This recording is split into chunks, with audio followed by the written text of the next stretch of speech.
this particular case sa impeachment, hindi naman to committee hearings regarding uh, legislation or in aid of legislation. This is a impeachment proceeding. So limited sila sa rule on impeachment. At ano yung sinasabi ng konstitusyon? Only the Senate can do the trial. So I think they have exceeded their authority when they are now demanding for documents through subpoenas against government offices and against private individuals and entities kasi they're acting beyond the scope of their authority.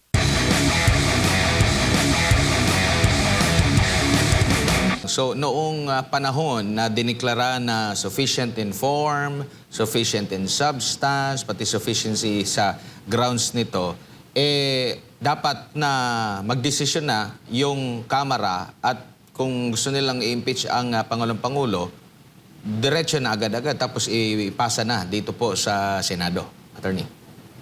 Meron pong pagkakataon, kasi nagsabi rin yung Korte Suprema na may due process dapat, may pagkakataon na pinasagot ang Vice Presidente. Sinagot niya. Depende na sa Vice Presidente kung yung sagot niya na mag-cooperate siya sa mini trial na hinihingi nila or i-waive off niya yung mini trial na yon. Karapatan yon ng Vice Presidente as a respondent.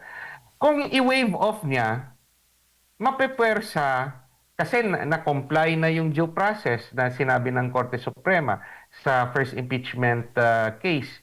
Na-comply na ng Vice Presidente yung requirement of due process. Sumagot siya or sabihin niya yung sagot niya limited lang sa nilagay niya sa pleading niya o sa papel, sa dokumento.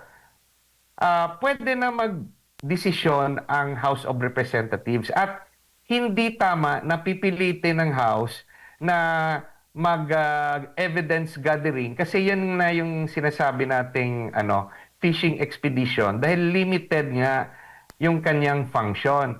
If it believes na dapat palakasin ang kaso laban kay VP Sara, antayin na naman nila yung another year to do that and sila mismo mag-directly file after gathering those evidence.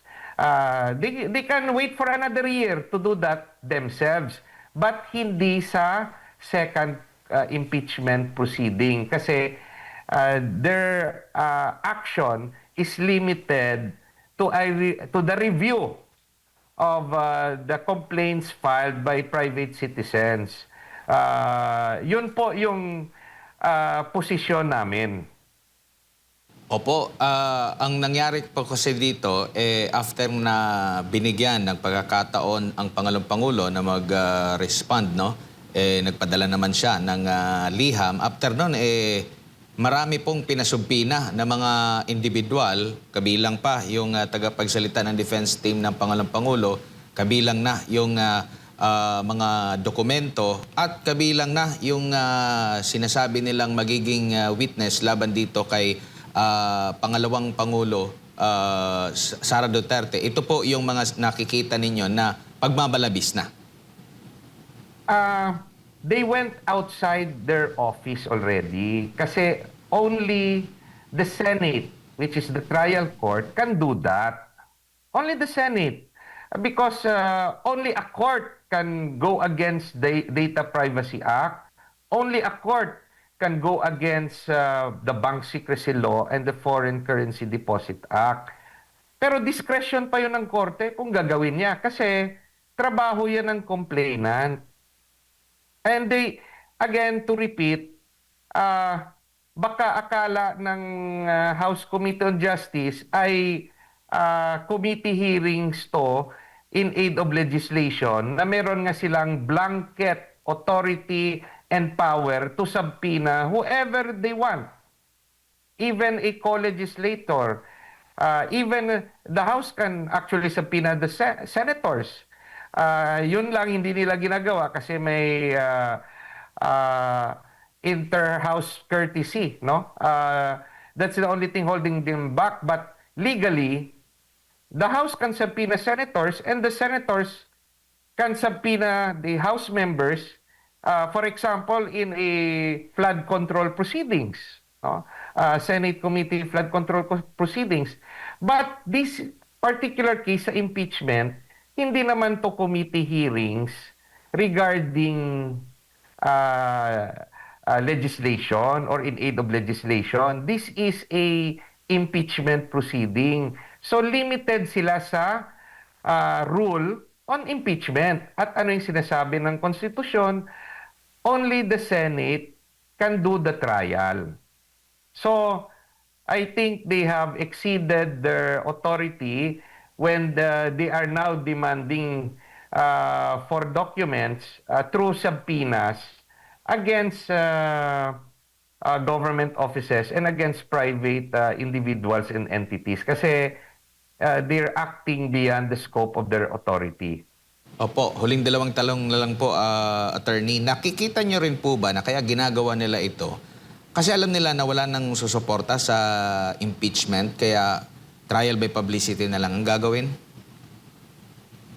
Well, we have our individual opinions dyan. At ako, pumasok rin yan sa isip ko. Pero syempre, we cannot speculate to their real intention. It could be tama po yun na obserbasyon or it could be ignorance of the law yung nangyari. Kasi akala nga nila, katulad ng mga committee hearings ng House, may blanket authority sila to subpoena just anyone. Ito nga, sabi ko nga, magkaiba yung function ng House with the Senate. Only the Senate will act as a court. And only a court can go against those three laws. Data Privacy Act, Bank Secrecy Law, Foreign Currency Deposit Act. So kung sa tingin ng House, kulang yung ebidensya, the House Committee on Justice must recommend for the dismissal of the case. Just similar to what they have done sa complaint kay Pangulong Marcos. Kasi, sabi nila kulang yung ebidensya kay Pangulong Marcos. Di dapat pinasabpina rin nila yung mga bank deposit ni Pangulong Marcos at ng pamilya ni Pangulong Marcos. Ganun lang kasimple. O kung sa tingin nila kulang nga dahil yung claim na ni Saldico, wala pa naman dito si Saldico. Di pabuksan rin nila yung bank accounts ni Saldico para makita kung saan ito nanggaling yung mga pera dyan. At isa, dapat ipinatawag nila yung 18 sundalo as witness. Kasi yan yung nagpo-connect kay Saldico with President Bongbong. Ba't hindi nila ginawa? Meron na nga nagpipresenta na 18 soldiers Ba't hindi nila ginawa? Kaya nga, sinasabi namin, iba ang trato nila kay Pangulong Marcos at iba yung trato nila kay pangalawang Pangulo Sara Duterte Carpio. Hindi pwede yon dahil sabi nga ng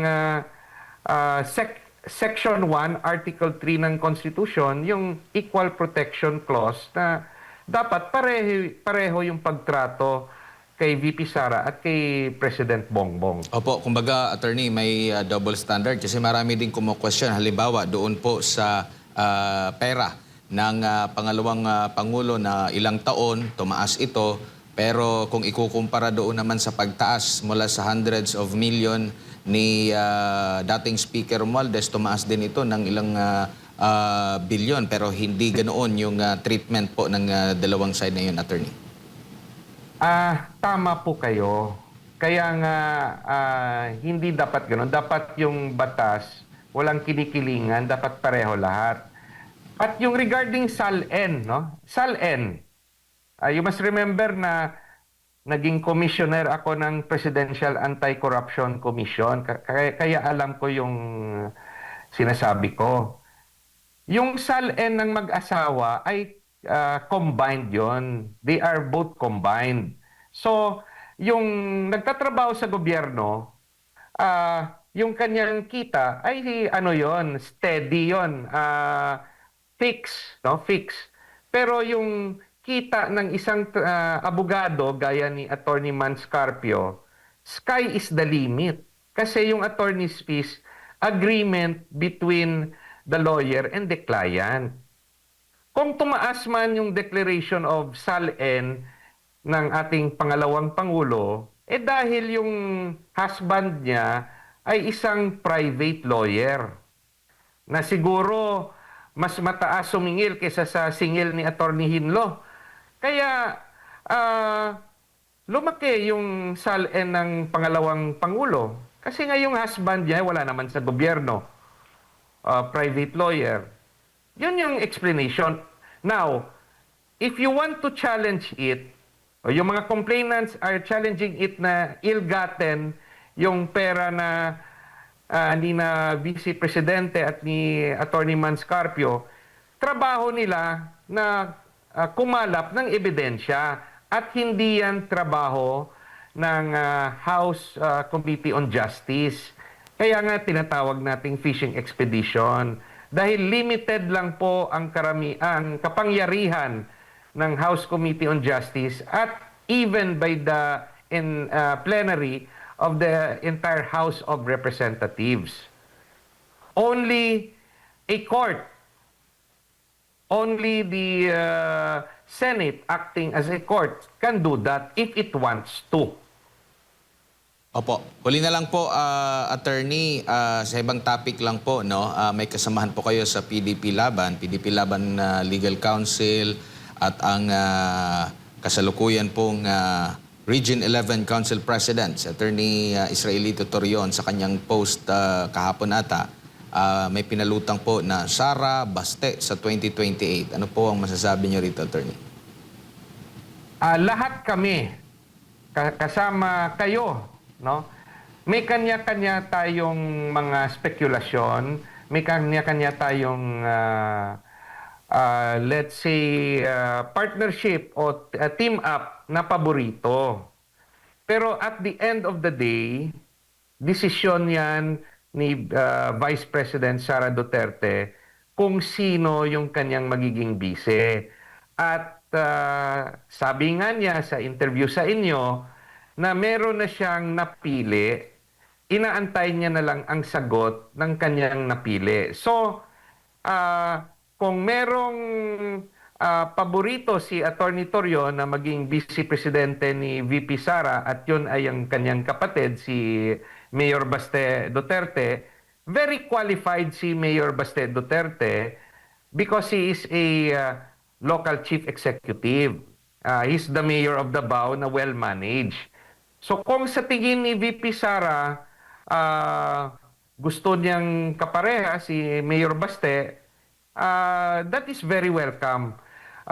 But again, there are those saying na gusto rin nila si Senator Rodante Marcoleta dahil sa ibang lugar naman nanggagaling. Yung iba naman sinasabi gusto nila si Senator Bongo dahil isa na siyang senador at number 1 senator. At meron rin no, na nagsasabi na si Senator Robin Hood Padilla ang gusto nila kasi taga-norte, gaya ni Senator Rodante Marcoleta at pinagkakatiwalaan si Senator Robin ni Vice Presidente Sara. Silang, sila, yung mga sinabi kong pangalan, sa tingin ko alam na nila kung sino yung kinausap ni Vice Presidente Duterte. Bakit ko nasabi yon? Kasi kung yung iba sa kanila hindi kinausap ni Vice Presidente at walang offer to be Vice President, alam niya yon. Alam yun ni Senator Bongo, alam yun ni Senator Marcoleta, ni Senator Padilla at ni Mayor Baste. But what I can say, no, sa mga pangalan na sinabi ko, whatever happens to the impeachment proceeding against VP Sara, ang oposisyon, yung oposisyon kung saan pinamumunuan ngayon ni VP Sara, hindi tayo mawawalan ng pambato sa 2028 election. Kasi any one of them, VP Sara, Senator Bongo, Senator Rodante Marcoleta, Senator Robin Hood Padilla, at Mayor Baste Duterte can also become a president candidate for the opposition.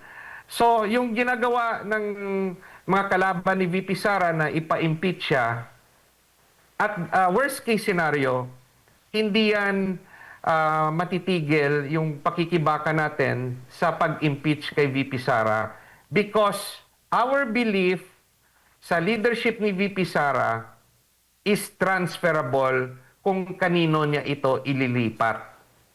Kaya huwag tayo mawalan ng pag-asa that the Vice President will survive the impeachment and even at the worst scenario, ang laban natin ay magpapatuloy.